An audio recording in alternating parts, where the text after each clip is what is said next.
এটা আমাদের কালকে সরস্বতী পুজো, সরস্বতীর প্রতিমা। না স্যার, আগে একটা কথা বলি যে আমাদের ঠাকুর উবের করে আসছে, মা এসে গেছে। উবের করে এসেছে মা। তুলে নাও। এদিকে এদিকে এদিকে এদিকে এদিকে ঘুরে দে, এদিকে এই জায়গায় দেখছি ভালো ইয়ে পাওয়া যাবে। ঠাকুরটাকে দেখিয়ে নিই আমরা। হ্যাঁ এই যে। আর বাদ বাকি তোমাদের সকলকে বলে দিচ্ছি, এটা তো এখন নিয়ে যাওয়া হবে। সৌমা ম্যাম স্পেশালি এটাকে সিঁড়িতে করে নিয়ে যাবে, সিঁড়ি দিয়ে নিয়ে যাবে। তো কালকে সকলে কিন্তু আমন্ত্রিত, আমাদের অফলাইন সব স্টুডেন্টরা থাকছে এবং যারা অনলাইনে স্টুডেন্ট আছো তারাও কিন্তু আমন্ত্রিত। সকাল 10:30টার মধ্যে সকলে আমাদের এখানে চলে যেতে হবে।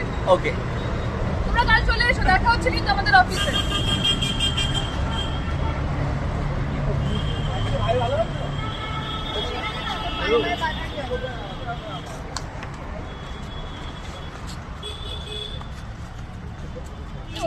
এমা এই